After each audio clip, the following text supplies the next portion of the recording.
Where was God the Father when Jesus was dying on the cross? This question has crossed centuries, continents, and countless hearts, unsettling theologians, challenging skeptics, intriguing scientists, and deeply moving millions of believers.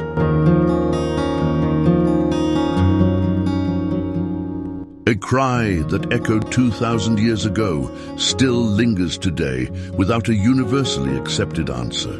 Or has the truth been right in front of us all along? Jerusalem. The year's 33 after Christ.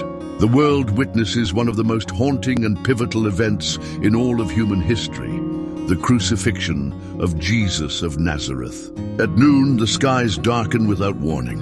An earthquake violently shakes the region. The temple veil is torn in two, and then a cry pierces through eternity. My God, why have you forsaken me? While the Gospels describe this moment in vivid detail, Roman historians such as Tacitus, Suetonius, and Phlegon record strange, unexplained natural events occurring during the same period. Astronomers like Colin Humphreys analyze celestial data. Geologists investigate seismic activity in the region. Theologians such as R.C. Sproul and John Stott explore the spiritual anguish of the sun. And psychologists, including Jordan Peterson, examine the human experience of loss, suffering, and divine identity.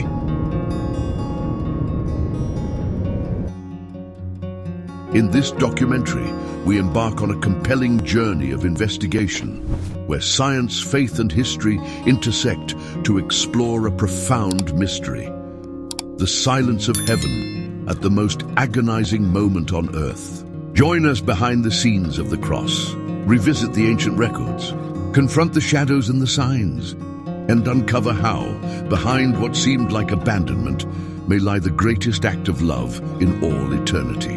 After all, what truly happened on that day?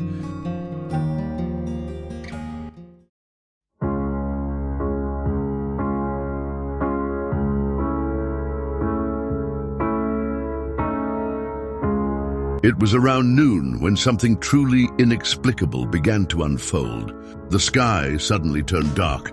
Eyewitnesses described the event as a thick, almost tangible darkness that lasted for about 3 full hours. This was not a typical solar eclipse. Passover takes place during a full moon, when solar eclipses are astronomically impossible. The Greek historian Phlegon of Tralles, writing in the 2nd century, recorded, "There was a solar eclipse during the reign of Tiberius Caesar. It was the darkest ever observed, and stars were visible in the sky at midday." Something supernatural or deeply symbolic was taking place. Amid that heavy darkness, a desperate cry pierced the eerie silence. "Eloi, Eloi, lama sabachthani?" Translation: my God, why have you forsaken me?" These haunting words, found in the Gospels of Mark 15:34 and Matthew 27:46, continue to echo as one of the most profound mysteries in all of Christian faith. Could it be that the very Son of God was experiencing abandonment? And if that is so, where exactly was the Father in that moment? Why did heaven remain silent while the innocent one endured such pain? Theologians and scholars have wrestled with this question for centuries. One of the most striking explanations lies in a prophecy spoken by Isaiah hundreds of years earlier. "But he was pierced for our transgressions. The punishment that brought us peace was upon him." Isaiah 53:5. The pain was real. The feeling of abandonment was real. Yet the silence of heaven concealed a plan deep, eternal, and divinely orchestrated. Modern scientists, such as physicist Frank Tipler from Tulane University, recognized for his attempts to reconcile science and faith, suggest that extreme cosmic events like the darkening of the sky may serve not only as natural indicators, but also as markers of truly unique moments in human history. While there isn't a scientific consensus about the exact events of the crucifixion, there is growing recognition that something extraordinary took place that afternoon in Jerusalem. Yet beyond the atmospheric anomaly, a far deeper anguish was unfolding, a spiritual one. At that moment, Jesus, who had always referred to God as Father, now calls him simply God. This subtle shift signals a deep rupture, not in the unity of the Trinity, but in the human experience of Jesus as he bore the weight of all human sin. As the Apostle Paul wrote, "He who knew no sin, God made to be sin for us." 2 Corinthians 5:21. Theological studies suggest that Jesus wasn't just suffering physically. He was confronting the ultimate result of sin, spiritual separation. For the first and only time, the Son experienced what it means to be distant from the Father's presence, and heaven stayed silent. But the silence of God does not mean he was absent. Sometimes, silence is part of the plan. From here our journey begins. A deep exploration into ancient mysteries, forgotten prophecies, and astonishing discoveries, all revealing a powerful truth. God was never truly gone, and what appeared to be abandonment was in fact the highest expression of love. Our gaze now shifts to a higher plane, to the unseen. As the Son cried out from the top of the cross, the question echoed not only across the earth, but also through the heavens. Where was God the Father in that moment? Had the Creator of all things truly turned his face away from the suffering of his own Son? To begin answering this, we must return to the root of the problem: sin. Ever since Eden, sin has been the force that built a barrier between humanity and God. Isaiah 59:2 puts it plainly: "Your iniquities have separated you from your God." On the cross, Jesus wasn't just bearing our sins, he became sin itself. And sin cannot exist in the pure, holy presence of the Father. That moment, although brief in time, became the deepest chasm of separation ever experienced in all of eternity. For the very first time, the Son felt what it meant to be spiritually cut off. And if Jesus, who was perfect and sinless, felt that distance as soul-crushing anguish, one can only imagine the immeasurable impact it had on the heart of the Father. The Gospels record that the sky grew dark and the earth trembled. Some scholars point to geological records from the Middle East, showing signs of unusual seismic activity around the year 33 after Christ. A study published in the International Geology Review in 2012 identified strong evidence of an earthquake that occurred sometime between 26 and 36 after Christ, which aligns precisely with the biblical account in Matthew 27:51. At that moment, the curtain of the temple was torn in two from top to bottom. The earth shook, the rocks split. But why did the veil of the temple tear at that exact moment? There stood the clearest symbol of all. The Father's pain was not passive. It was intentional. He was present, not in distance, but in judgment, in righteousness, and in mourning. The separation between God and humanity was being undone through the sacrifice of the Son. And the veil, which once divided the Holy of Holies from the rest of the temple, was torn not from bottom to top, but from top to bottom, as if ripped by God's own hands. Theologians like R.C. Sproul explain that the Father didn't turn his face away from the Son himself, but from the sin the Son had willingly taken upon himself. God never ceased to love, but in his perfect justice, he could not gaze upon sin without responding with holy wrath. In that moment, the Father poured out on Jesus the full measure of the judgment that belonged to all mankind. And yet, that judgment was also an act of profound love. Yes, the Father was there, but not as one who steps in to stop the pain. He was there as the righteous judge, allowing justice to be carried out. And also as the loving Father who endured in silence the torment of watching his beloved Son suffer. This is the pain of the Father, a sorrow deeper than human understanding can reach. A pain woven with love, justice, redemption, and eternal hope. And still, the mystery is far from over. As we dive deeper into this journey, a new layer is revealed. A network of coded messages woven over centuries, written by different authors in different times, yet all pointing to the same place. the cross. Was it really just an isolated tragedy? Or was everything meticulously planned from the very beginning?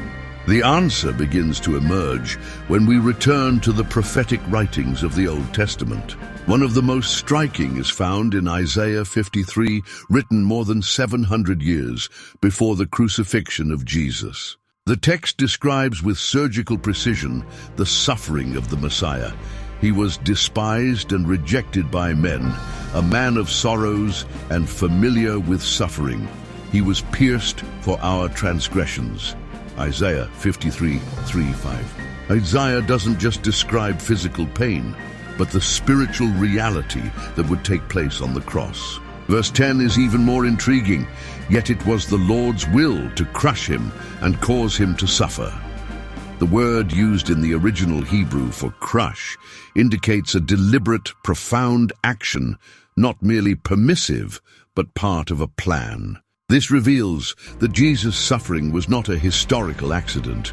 It was the execution of a divine plan with a redemptive purpose. The science of probability offers a striking insight here. Mathematician Peter Stoner, in his book Science Speaks, calculated the odds of one person fulfilling just 8 messianic prophecies from the Old Testament, 1 in over 1 billion. Jesus fulfilled more than 300. That turns any coincidence into something statistically impossible. Another remarkable example is found in Psalm 22, written by David nearly 1,000 years before Jesus. It begins with the very same words that Christ cried out on the cross, my God, why have you forsaken me?" Psalm 22:101. And it continues, "They pierced my hands and my feet. They divide my garments among them and cast lots for my clothing." These descriptions are far too specific to be mere coincidence. Details such as the piercing of the hands and feet and the casting of lots for his clothing match exactly what took place during the crucifixion, as recorded consistently across all 4 Gospels. But what does all of this really reveal? That God the Father was never absent. From the very beginning, he had already left signs. Each prophecy served as a marker along the path to redemption. Every detail, a powerful indication that Jesus' suffering did not catch heaven off guard. It was, in fact, the very heart of an eternal plan. When Jesus declared it is finished, he was affirming everything that had been foretold is now fulfilled. And so, what once sounded like silence now becomes a symphony and orchestra of ancient revelations playing together in perfect harmony to tell one unified story. The story of a father's love, who wrote the ending long before the beginning ever came to pass. But the journey is not over yet. There is still more to uncover. We will explore the signs in the heavens and on the earth, and come to understand how that singular moment on the cross became the ultimate convergence of judgment, justice, and divine love.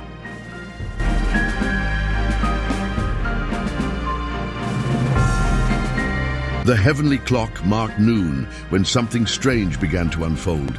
The sky went dark, but this wasn't just a heavy cloud passing through. The darkness that settled over Jerusalem was thick, dense, almost tangible. It lasted for about 3 hours. Luke 23:44-45 describes it clearly. It was now about the 6th hour, and darkness came over the whole land until the 9th hour, for the sun stopped shining. So what caused this phenomenon? Scientifically, we know that total solar eclipses don't occur during a full moon, and the Jewish Passover, the time of Jesus' crucifixion, always falls on a full moon. That alone rules out the usual natural explanations. Roman historian Phlegon and chronicler Julius Africanus, both non-Christians, wrote about this strange eclipse and the earthquake that followed. There are also Babylonian and Egyptian records that mention a day of darkness around that time. Modern scholars, like Cambridge University astronomer Colin Humphreys, suggest an unusual combination of geological and atmospheric activity, possibly triggered by a supernatural event. The earthquake, recorded in Matthew 27:51, is supported by geological evidence studies in the International Geology Review, identified seismic traces in the Jerusalem area dated between 26 and 36 after Christ. But beyond the physical darkness, what mattered most was what it represented. Scripture often links darkness to divine judgment. In Exodus 10, a plague of darkness fell on Egypt. In Amos 8:9, God says, "In that day, declares the Lord, I will make the sun go down at noon and darken the earth in broad daylight." The darkness wasn't just over the land. It was heaven speaking judgment unfolding as the Son bore the weight of humanity's sin. The crucifixion was the moment when three colossal forces converged: the judgment of the Father, justice being fulfilled, and love being offered to humanity. Justice demanded that sin be paid for. The debt was unpayable except by someone without sin. Judgment was carried out not upon us, but upon the Son. And love was revealed in its purest form. The Father allowing the Son to pay the ultimate price so that many sons and daughters could be saved. This cosmic intertwining of judgment and love reaches its peak in Romans 3:26. He did it to demonstrate his righteousness, so as to be just and the one who justifies those who have faith in Jesus. The veil of the temple was torn. The rock split apart. The tombs broke open. Everything reacted. Nature itself could not bear the weight of that moment. It was the collision point between heaven and earth. And in that moment, God the Father was not absent. He was fully present in every detail. In the darkened sky, in the torn temple curtain, in the shaking ground, in the cry of agony, and in the sacred silence of the sacrifice. He was judging, he was loving, he was redeeming. But the journey wasn't over yet. We now move forward to see how the Father revealed himself at the very moment when everything was fulfilled, and how, even without speaking a single word, his presence was closer than ever before.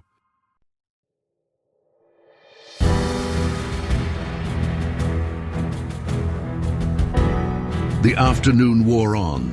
Jesus, bloodied, weakened, bearing the weight of the world upon his shoulders, lifted his face one final time and declared, "It is finished."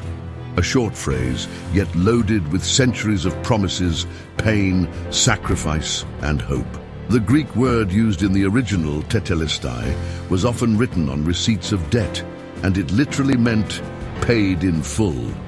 It marked the end of a mission, but also the beginning of a new chapter between God and mankind.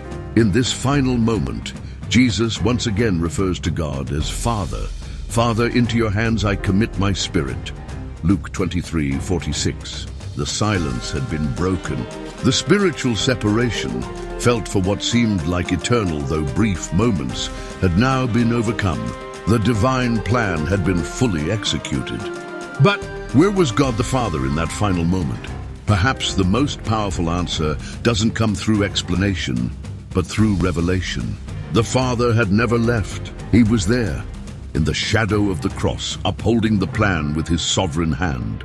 In the torn veil, welcoming humanity into his holy presence. In the broken heart of the Son, feeling every pain with equal intensity. In the cosmic signs, in the earthquake, in the darkness, in the splitting of stone.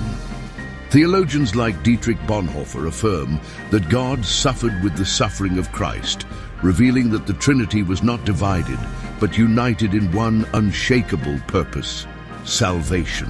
From a scientific standpoint, we know that deep human emotions, grief, anguish, compassion, activate specific regions in the brain linked to empathy and emotional connection. We also understand that the human body physically responds to the suffering of a loved one, even when no words are spoken. And if humans feel that deeply, how much more would the Creator? Jesus was the Lamb of God who takes away the sin of the world, John 1:29. And just like the sacrifices of the Old Testament, there was pain, but there was also divine acceptance. The Father didn't merely allow it, he embraced it. And from that moment, the course of the entire world shifted. Romans 8:32 reminds us, "He who did not spare his own Son, but gave him up for us all, how will he not also, along with him, graciously give us all things?" God was not absent. God gave himself. He was there in every detail, in every silence, in every tear, in every drop of blood. The Father was present, not as a distant onlooker, but as the author of redemption and the most involved participant of all. And in the end, when all was fulfilled, he opened the way back home. The journey had reached its end, and redemption had just begun. The silence of heaven wasn't abandonment, it was intention. The cross wasn't defeat, it was victory. The pain wasn't the conclusion, it was the door. And the Father? He never left, not for a single moment. Throughout our journey, we've walked through the shadows of the crucifixion, examined historical records, explored ancient prophecies, and analyzed astonishing scientific phenomena, all in pursuit of answering a question that has echoed through the centuries. Where was God the Father when Jesus was dying? Now the pieces begin to fall into place. The darkness that covered the earth, the earthquake that shattered rocks, the veil that tore in the temple. None of it happened by chance. Science acknowledges the occurrence of rare cosmic and geological events during that very period. History confirms it. Theology reveals it. And the human heart feels it. The Father was never absent. He was there, silent yet profoundly present, just yet deeply loving, allowing the suffering of his Son so that many other sons and daughters might be saved. We've come to understand that God's silence isn't emptiness, it's depth. Sometimes it's part of a divine plan far greater than we can grasp in the moment. The cross, far from being a symbol of abandonment, stands as the ultimate evidence of a love that surpasses logic, reason, and even pain. And this revelation leads us to a beautiful truth. Faith and science are not enemies. Both help us look up to the same sky and ask the same questions. And those who seek with sincerity often discover far more than they expected. It was as if the entire universe bowed in that moment at the cross. And now, centuries later, we are still moved by what happened there. May we never lose the courage to ask, the humility to investigate, and the faith to believe that even in silence, God is at work. Because the greatest mystery of pain is that in it, he is often closer than we ever imagined.